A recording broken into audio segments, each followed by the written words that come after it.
नमस्कार दोस्तों, मैं एस के सर आपका सेंटर ऑफ एजुकेशन के यूट्यूब चैनल पे एक बार फिर स्वागत करता हूं। आज हम लोग एक बार फिर देखेंगे बिहार एसएससी का सेट मॉक टेस्ट है 19 जून। 19 जून यानी आज का मॉक टेस्ट है। और इसमें जो भी मैथ्स का क्वेश्चन है उस सारे डाउट्स को क्लियर करेंगे। तो सारे क्वेश्चन को ध्यान से देखिए। हम इसको इजी तरीके से सोल्व करने की कोशिश करेंगे ताकि आप लोग को भी देखिए, देखने पर उसको इजी तरीके से आप भी उसको सोल्व करिए। ठीक है, तो स्टार्ट करते हैं और क्वेश्चन पे सीधे आते हैं। और क्वेश्चन क्या कहता है, क्वेश्चन पढ़िएंगे। वो कहता है यदि नदी का बहाव 4 km पर आवर है, यदि नदी का बहाव 4 किलोमीटर पर आवर है और नाव धारा के बहाव के विपरीत दिशा में, धारा के अपोजिट डायरेक्शन की दिशा की अपेक्षा धारा के दिशा में 3 गुना रफ्तार से जाती है। सबसे पहले तीन गुना रफ्तार से जाती है। रफ्तार का मतलब होता है धारा के साथ अगर जाएगा तो वीवी प्लस वेलोसिटी, वीवी प्लस, है ना, velocity of boat plus velocity of stream, और ये जो होगा velocity of boat minus velocity of stream. इसमें कम वेलोसिटी होगा, ये दोनों को जुटेगा तो ज्यादा होगा। तो बताइए कितना कर रहा है। तो विपरीत दिशा में जाता है 3 गुना स्पीड से, तो ये ज्यादा स्पीड होगा, ये कम स्पीड होगा। बैलेंस करने के लिए इसमें मल्टीप्लाई करेंगे 3 से। अब यहाँ से सारा का वैल्यू दिया हुआ है, वी एस का मान दिया हुआ है, वी बी का मान दिया हुआ है। एक बार यहाँ से लिख लीजिए 3 वी बी, और इधर आ जाएगा तो वी बी बराबर, ये इधर आ जाएगा तो आ जाएगा 3 वी एस, है ना, प्लस वी एस। कहने का मतलब हो गया कि 2 वी बी बराबर 4 वी एस। अब देखिए वी एस का आपका वेलोसिटी ऑफ बोट दिया हुआ है, वेलोसिटी ऑफ स्ट्रीम दिया हुआ है, वेलोसिटी ऑफ स्ट्रीम दिया हुआ है, बहाव की चाल दिया हुआ है। तो यहाँ से आप पुट कर लीजिए, आ जाएगा 4 गुना, यहाँ से दिया हुआ है 4, और ये 2 से कैंसिल हो जाएगा 2 बार में। तो आ जाएगा वेलोसिटी ऑफ बोट का जो वैल्यू आ जाएगा 4 दूना 8 kilometre per hour. 8 kilometre per hour, 8 kilometre per hour. यहाँ से आपका वेलोसिटी ऑफ क्या निकल गया, बोट, बोट का वेलोसिटी। क्योंकि ये जो है भाई दोनों धारा के साथ जाएगा तो इसे जाएगा, धारा के विपरीत जाएगा तो माइनस होता है। चलिए नेक्स्ट क्वेश्चन पे आते हैं। नेक्स्ट क्वेश्चन क्या कहता है, कहता 50 मीटर लंबी कोई रेलगाड़ी उसी दिशा में जा रहे किसी दूसरे, मतलब दोनों सेम डायरेक्शन में जा रहा है, तो जो है दोनों सेम डायरेक्शन में जा रहा है, में बैठे किसी व्यक्ति को 10 सेकेंड में पार कर जाती है। देखिए जब किसी व्यक्ति को कोई पार करता है तो उसका फॉर्मूला क्या होता है, पार करने में लगा समय बराबर रिलेटिव डिस्टेंस बटा रिलेटिव वेलोसिटी। अब कितना सेकेंड में पार कर गया, तो 10 सेकेंड में। रिलेटिव डिस्टेंस यानी कौन सा ट्रेन, जो ट्रेन पार कर रहा है उसको, तो 50 मीटर। और दूसरी ट्रेन को नहीं पार कर रहा है, जबकि दूसरे क्या है, आदमी को पार कर रहा है। अगर दूसरा ट्रेन को भी पार करता तो हम यहाँ से दूसरे ट्रेन का लिख लेते। कहता पहली गाड़ी का चाल इतना है, तो दूसरी गाड़ी की चाल क्या होगा। सेम डायरेक्शन में वेलोसिटी घटता है, तो एक का वेलोसिटी 40, तो दूसरा का वेलोसिटी आप मान लेंगे v। यहाँ से आप कटाएंगे तो कट जाएगा, और यहाँ से आ जाएगा 40 माइनस v इक्वल टू, ये आ जाएगा आपका 5। क्या आ जाएगा, 5। ये देखिए मीटर पर सेकंड में था, क्या था, मीटर पर सेकंड में। ये जो वेलोसिटी आ गया मीटर पर सेकंड में, तो इसको किलोमीटर में बदलेंगे तो 18/5 करेंगे, और कट जाएगा तो 18 आ जाएगा। यानी v का जो वैल्यू आएगा 40 माइनस 18, तो इसका मतलब हो गया 22 किलोमीटर पर आवर। दूसरे ट्रेन का जो वेलोसिटी होगा 22 किलोमीटर पर आवर। और यहाँ पर 18/5 क्यों किए, तो क्योंकि मीटर पर सेकेंड को हम बदल दिए किलोमीटर में, तो 18/5 से मल्टीप्लाई करते हैं तो बदल जाता है किलोमीटर पर आवर। ये आपको जानना चाहिए। तो ये आंसर आ जाएगा 22, ऑप्शन नंबर 1 22 है। चलिए नेक्स्ट क्वेश्चन पे आते हैं। नेक्स्ट क्वेश्चन क्या कर रहा है, एक थैला में 5 गो व्हाइट है, व्हाइट कितना है भाई, 5 गो है। दूसरा में है लाल, रेड कितना है आपका, रेड है आपका 8 गो। जामुनी, जामुनी मतलब लिख दीजिए जामुनी, जामुनी का हो जाएगा आपका कितना है, 4 गो। कुल मिला के कितना हो गया, तो 17। कुल मिला के कितना हो गया, 17, 70।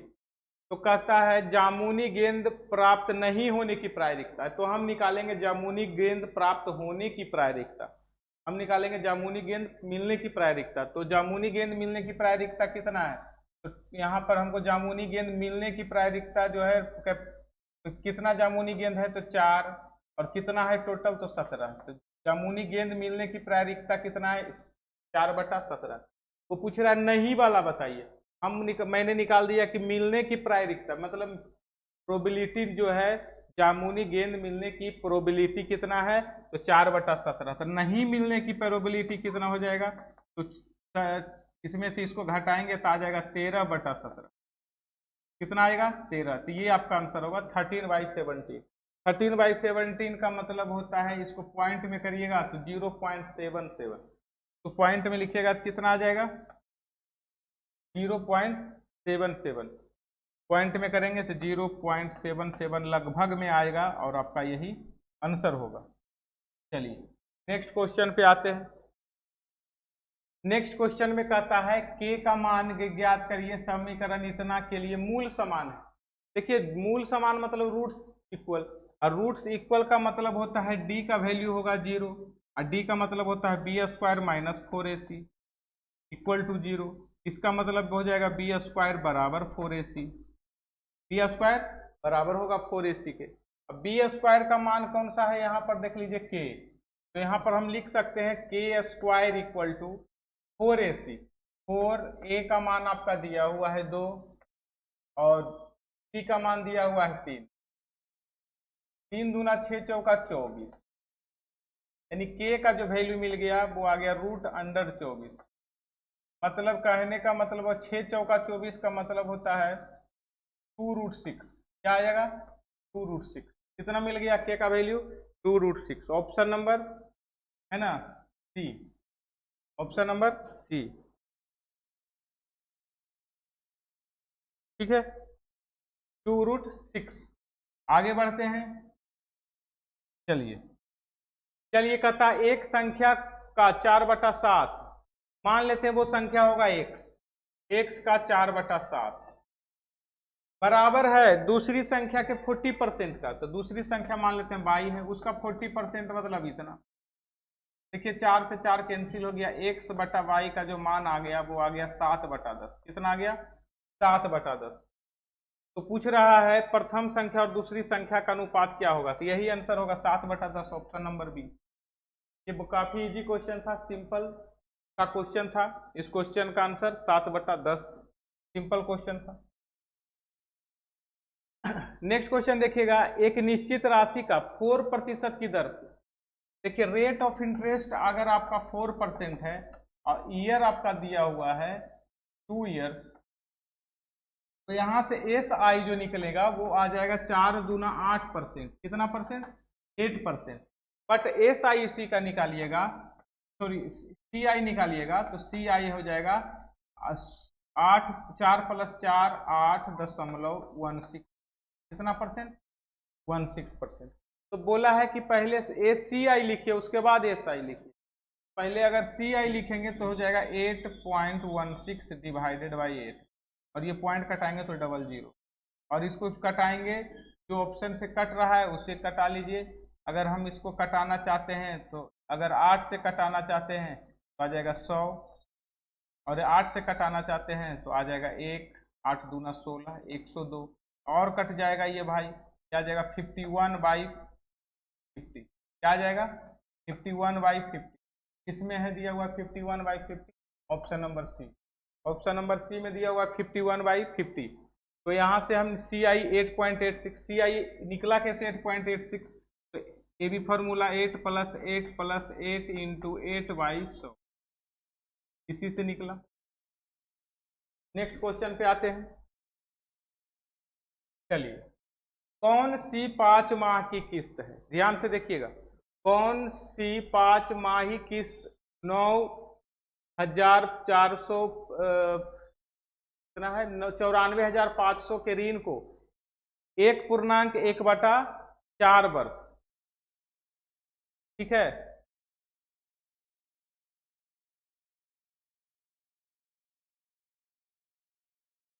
ठीक है। तो देखिए टाइम कितना दिया हुआ है, रेट कितना दिया हुआ है, तो इस पर काम करिए। ये जो है अमाउंट दिया हुआ है,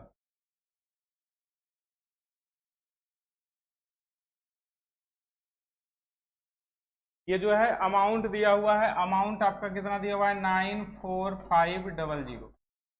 ध्यान दीजिएगा टाइम कितना दिया हुआ है, तो टाइम आपका दिया हुआ है 4.1/4, मतलब 1.1/4 का मतलब होता है 15 मंथ।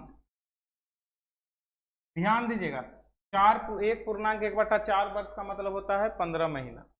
12% प्रति साल, रेट दिया हुआ है 12% पर ईयर, 12 दिया हुआ है 12% per year.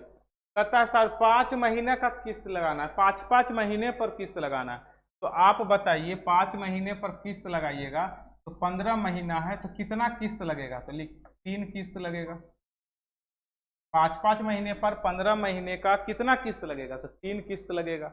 Rate of interest क्या हो जाएगा बताइए कि 12 महीना का रेट, 12 महीना का 12% है, एक साल का 12% है, यानी 12 महीने का 12%। तो 5 महीना का किस्त लगाएगा कितना परसेंट, तो 5 महीना का 5%, तो 5% का किस्त। 12 महीना का किस्त नहीं चलेगा, अब 5% का किस्त। बात समझ गए। 94,000 अमाउंट है, ये दिया हुआ है टाइम 15 महीना, 15 महीना का 5 महीना का किस्त लगाएंगे तो 3 किस्त चलेगा, और रेट ऑफ इंटरेस्ट 12% नहीं होके 5% हो जाएगा। 5% क्यों हो जाएगा, तो क्योंकि कि 12% 12 महीने का है तो 5% 5 महीने का होगा। अब यहाँ से हम निकालते हैं किस्त बराबर, फॉर्मूला लगाते हैं फॉर एस आई का किस्त का फॉर्मूला है amount into 100 divided by 100t, है ना, प्लस RT इंटू T-1/2 क्या आएगा। यहाँ से पुट करिएगा तो 94500 गुना 100 डिवाइडेड बाई 100t, मतलब 100 गुना 3, कितना किस्त है वो, रेट है 5 गुना 3 इंटू 3-1/2। अब इसको सोल्व करेंगे तो यहाँ से इसको कट करेंगे तो यहाँ से देखिए 300, यहाँ से 5 या 15, नीचे आ जाएगा 315, है ना, और 315 कट जाएगा कितना बार में, 3 बार में। यहाँ से आपका फाइनली आंसर हो जाएगा 3 पर 1 2 3 4 4 जीरो, 3 पर 1 2 3 4 जीरो, यही आपका आंसर होगा 3 पर 4 जीरो। यानी प्रत्येक का किस्त जो हो जाएगा 3 पर 4 जीरो, ऑप्शन नंबर 1। प्रत्येक महीने का किस्त, प्रत्येक किस्त कितने का होगा, ये 3 किस्त है तो प्रत्येक किस्त 3000 3000 3000 का, बाकी जो भी एक्स्ट्रा आया है वो इंटरेस्ट है। चलिए नेक्स्ट क्वेश्चन पे आते हैं। नेक्स्ट क्वेश्चन क्या कह रहा है, इसको सोल्व करेंगे तो आ जा रहा है a² प्लस b² बराबर -ab। ये इधर आ जाएगा तो आ जाएगा a² plus b² plus ab बराबर 0। ये आ गया। अब यहाँ से आपसे पूछ रहा है कि ये मुझे बताइए AQ माइनस BQ का मान क्या होगा।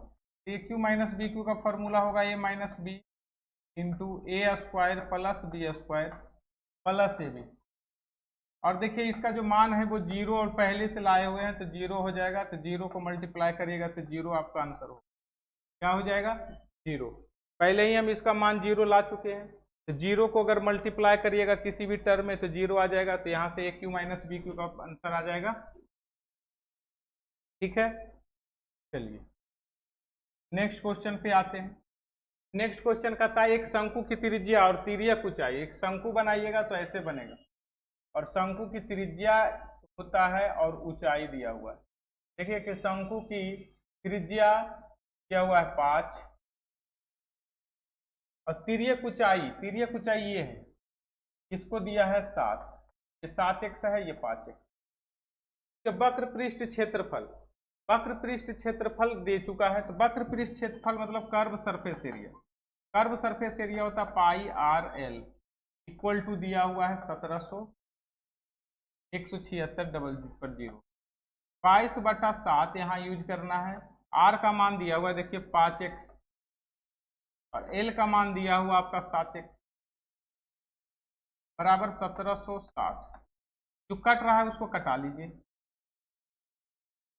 22 से कट रहा है बाय 8 बार में, 5 से कट जा रहा है 2 बार में, यानी एक्स स्क्वायर का मान कितना आ गया 16।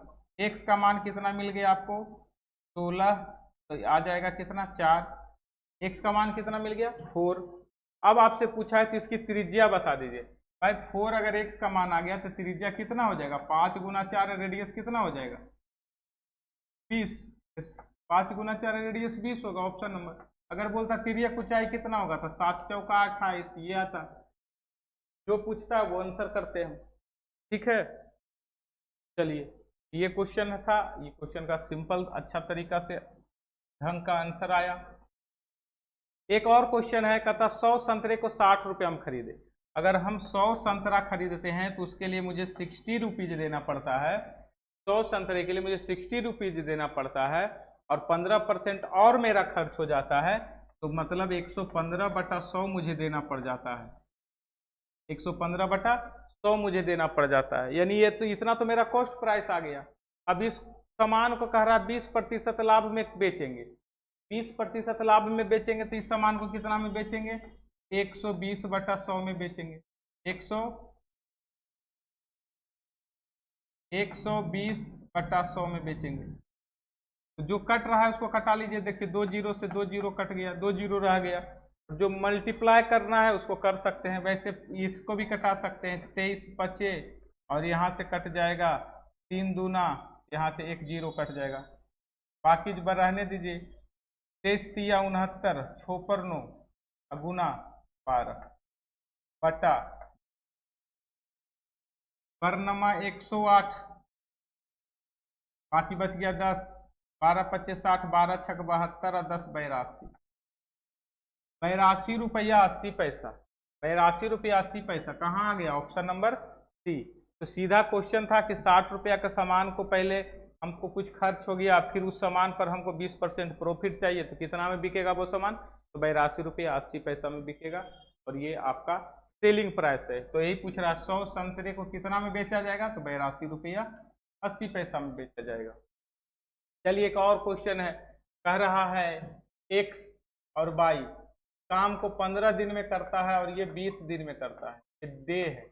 और हम अगर कैपेसिटी की बात करेंगे तो इसका 4 है इसका 5, तो यहाँ पर उल्टा हो जाएगा, 4:5 हो जाएगा, उल्टा कर दिए 4:3।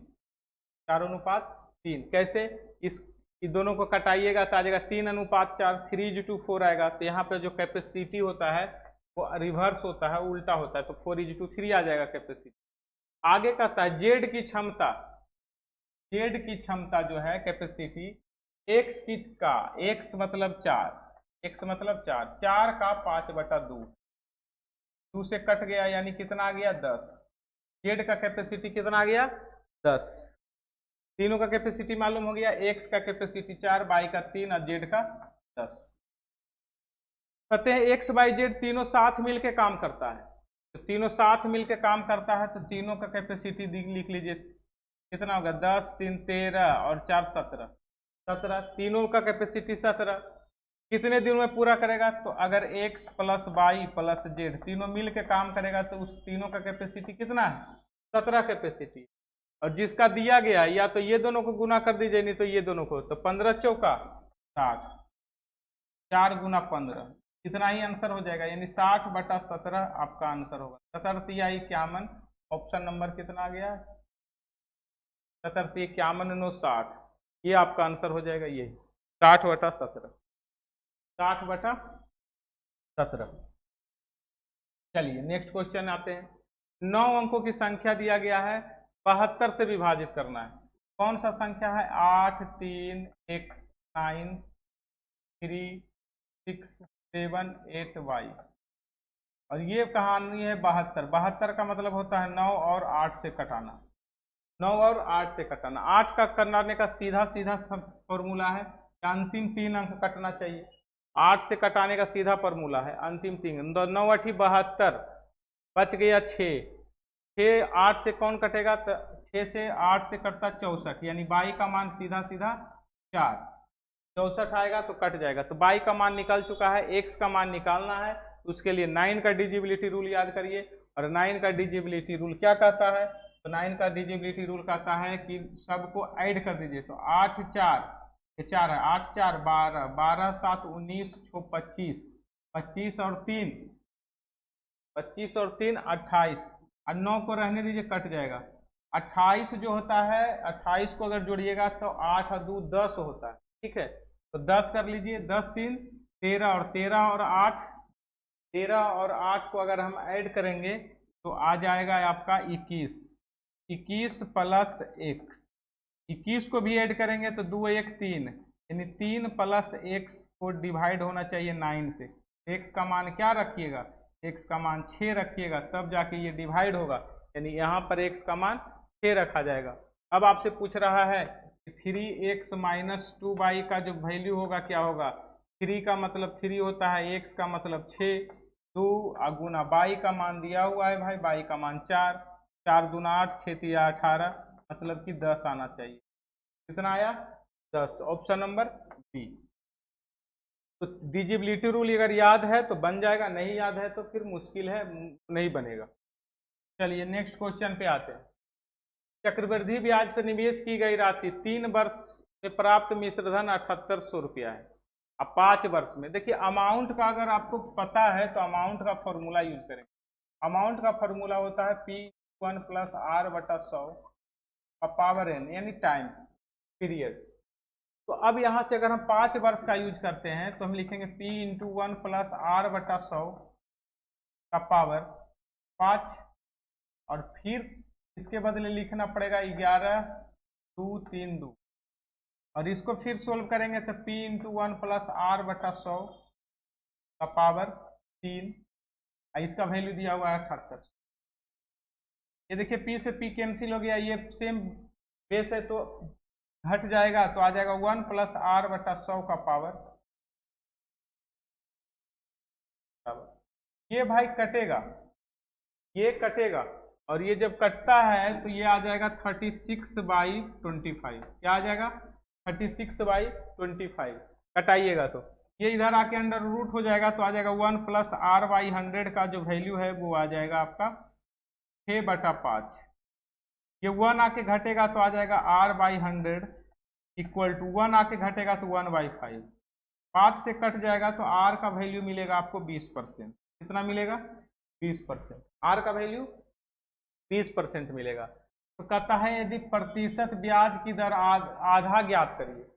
आधा ब्याज का दर मुझे बता दीजिए, तो आधा बताइएगा तो पूरा ब्याज का दर कितना आया? 20%। तो आधा पूछता है तो 10% आंसर कर दीजिए, ऑप्शन नंबर डी। पूरा पूछ रहा है रेट तो 20%, और आधा पूछेगा तो 10%। ठीक है, यही आपका आंसर होगा। इस तरह के क्वेश्चन को सोल्व करेंगे, यहाँ पर कटाइएगा तो आपका 36/25 आएगा। मेन इंपॉर्टेंट यही था। चलिए आगे बढ़ते हैं।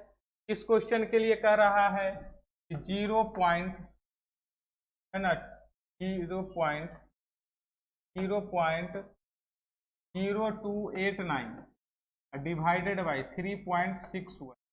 यहाँ पर भी देखिए 2 जीरो दीजिएगा तब जाके कट जाएगा, और आ जाएगा 289 डिवाइडेड बाई 36100। अब 36100, अब इसको अगर सही से हम निकालेंगे, वर्गमूल बोल रहा है निकालने के, तो अंडर रूट 289 किसका वर्गमूल होता है? 289 17 का होता है, तो 17 लिख दीजिए। ये 361 किसका होता है? 361 जो होता है 19 का होता है, तो 19 लिख दीजिए। 190, यही आपका आंसर होगा, 17/190। अब देखिए 17/190 किस ऑप्शन में है? तो 17/2 को पॉइंट यहाँ दे दीजिएगा, तो ये तो होगा नहीं, ये तो बिल्कुल नहीं होगा। इसका मतलब ये, इसका अगर हमको देना है तो ये अगर हम देना चाहते हैं ये ऊपर चला जाएगा, तो 1.7/19 आएगा। ठीक है, और तो 1.7/19 देखिए नहीं है कहीं पर। यहाँ पर देखिए एक पॉइंट इधर खिसकाया तो एक पॉइंट इधर भी खिसकेगा, तो ये नंबर ऑप्शन हो सकता है। एक पॉइंट इधर खिसकाया और इसमें, तो इसमें भी एक पॉइंट इधर खिसकेगा, इसका ऑप्शन डी नंबर हो सकता है, और बाकी कोई नहीं होगा। तो इसका वर्गमूल क्या होगा? तो ऑप्शन नंबर डी। चलिए नेक्स्ट क्वेश्चन है। नेक्स्ट क्वेश्चन कहता है, नेक्स्ट क्वेश्चन आपका किसी कार्य को पूरा करने के लिए ए और बी के द्वारा लिए गए दिनों का अनुपात इतना है। देखिए कोई काम कर रहा है और ए और बी दोनों मिल के कर रहा है तो उसको कितना कितना दिन लग रहा है, आवश्यक दिन होगा। अच्छा अलग अलग दिया हुआ, ए कितना दिन ले रहा है और बी कितना दिन ले रहा है। तो डे का कैपेसिटी है आपका 3:5, तो कैपेसिटी का जो हो जाएगा 5:2, उल्टा हो जाता है भाई। आगे कह रहा है कार्य को पूरा करने के लिए इतना दिनों की आवश्यकता होती है, दोनों मिल के काम करता है तो इतना दिन लगता है। तो दोनों का कैपेसिटी कितना है, तो दोनों का कैपेसिटी 8, यानी 8 कैपेसिटी वाला कह रहा है काम करता है। तो 8×5 = 40, 5 45, 45/8 दिन लगता है। कितना दिन लगता है, 45/8 दिन। तो ए अकेला काम करेगा तो कितना दिन लगेगा, तो ए का कैपेसिटी कितना 5, तो 5 कैपेसिटी वाला करेगा तो कितना दिन, यानी ए कितना दिन में करेगा, तो कटा लीजिए 8 से 8 कट गया 45 करेगा, यानी ए कितना दिन में करेगा, तो 9 दिन में करेगा। एक इस काम को कितना दिन में करेगा, 9 दिन में। लेकिन क्या कर रहा है, दुगना काम करना है तो कितना दिन लगेगा, तो जब दुगना काम करना है तो 18 दिन लगेगा। पूरा काम करने के लिए 9 दिन लगेगा, तो 2 गुना काम करना है तो 18 दिन। आंसर क्या आएगा, 18 दिन। चलिए आगे बढ़ते हैं। एक सिक्के को बार बार उछाला जाता है, एक सिक्का है उसको बार बार आप टॉस कर रहे हैं। अगर पहले 8 बार उछालने पर उसे हेड आता है, 8 बार उछालते हैं तो हेड आता है, 9वीं बार उछालने पर टेल आता है।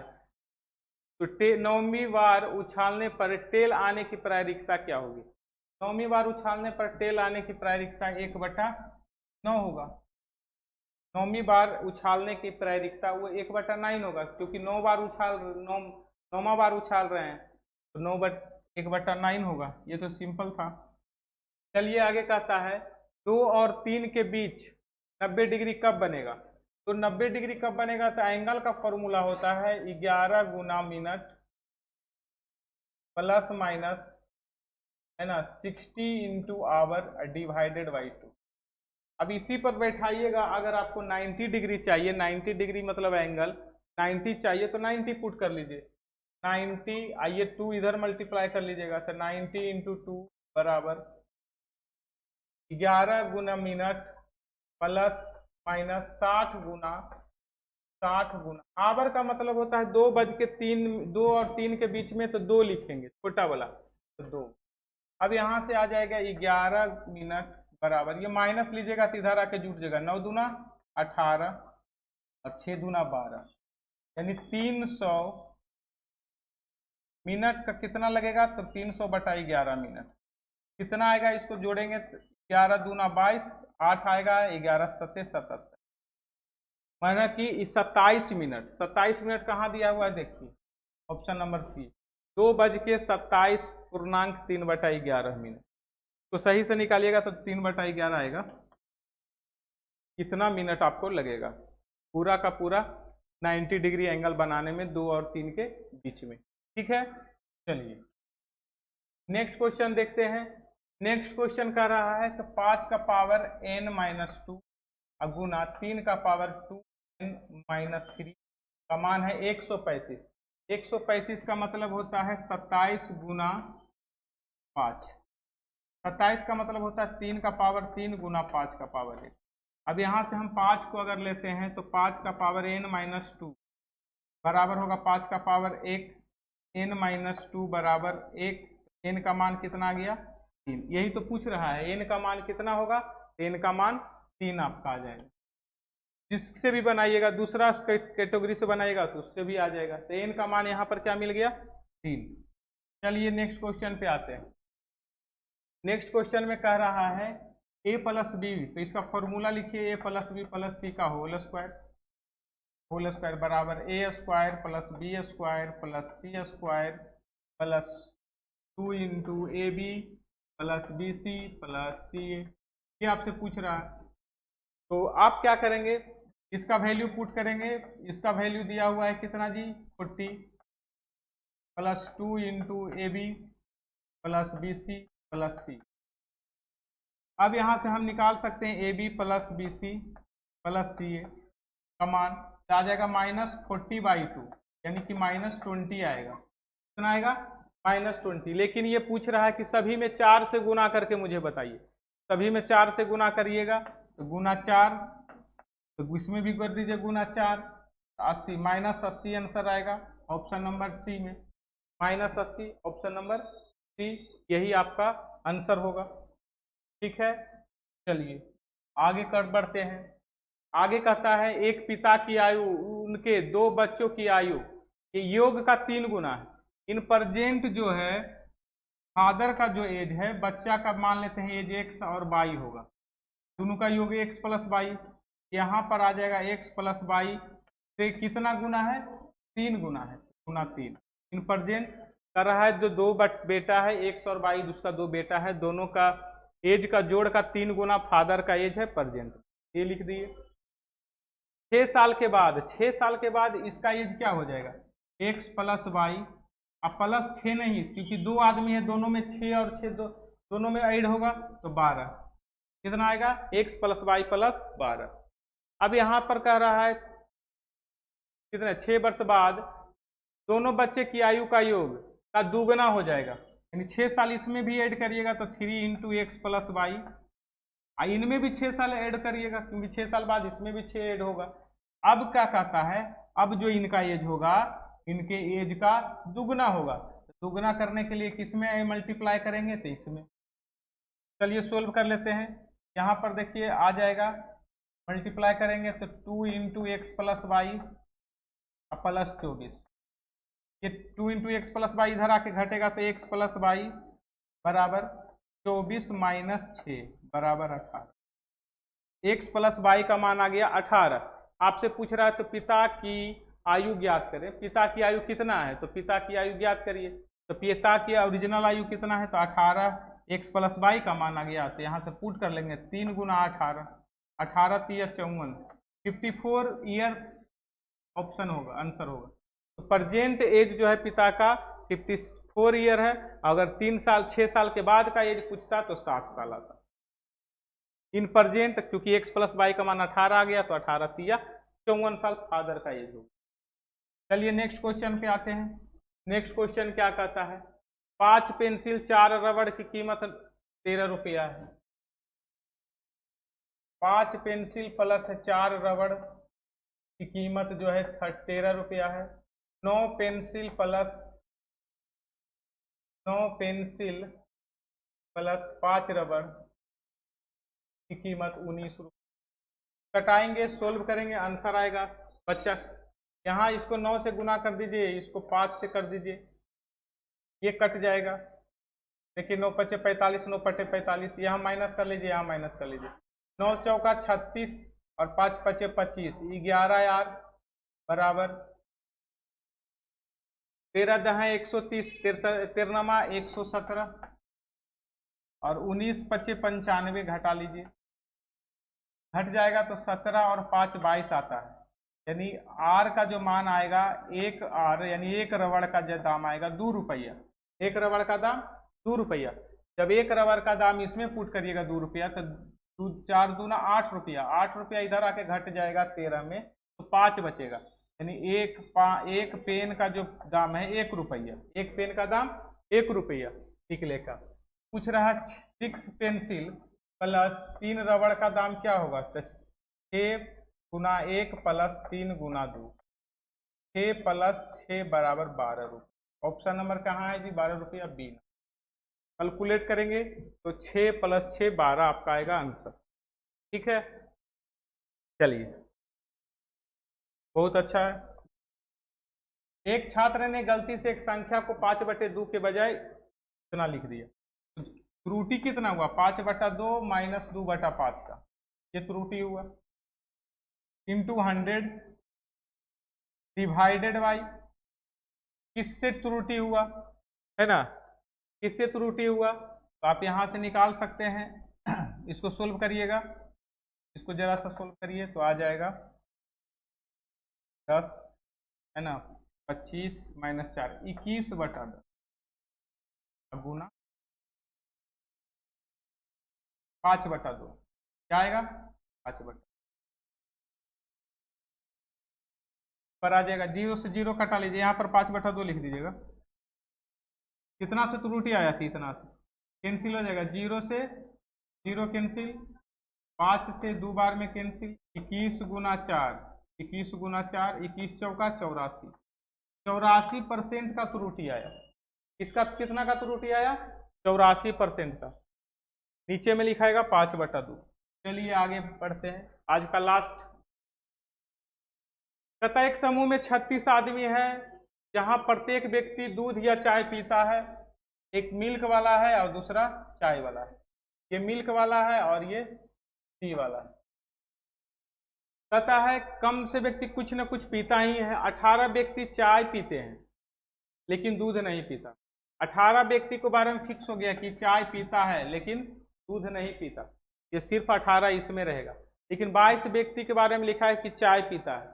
इसका मतलब उसमें से 18 व्यक्ति तो चाय पीता है लेकिन 4 व्यक्ति और है जो कि चाय और दूध दोनों पीता होगा, तब तो 22 होगा। 18 4 22, 4 व्यक्ति जो है 22 व्यक्ति चाय पीता है। इसका मतलब है कि ये जो 4 आदमी है इसमें भी है, मिल्क में भी है और चाय टी में भी है। तो 18 और 4 22, 22 व्यक्ति चाय पी रहा है। कुल मिला के 36 आदमी है तो 18 4 22, बाकी बच गया 14 आदमी जो खाली मिल्क पीता है। बाकी बच गया 14 आदमी सिर्फ मिल्क पीता है, तो सिर्फ मिल्क अगला आंसर होगा 14 आदमी। ठीक है, इस तरीके से आज कोशिश किया गया कि सारे क्वेश्चन को सोल्व किया जाए। तो कोशिश सफल रहा। इसको अभी वीडियो को आप देखिए, कमेंट्स में सेक्शन में जरूर कमेंट कीजिए। ठीक है, धन्यवाद।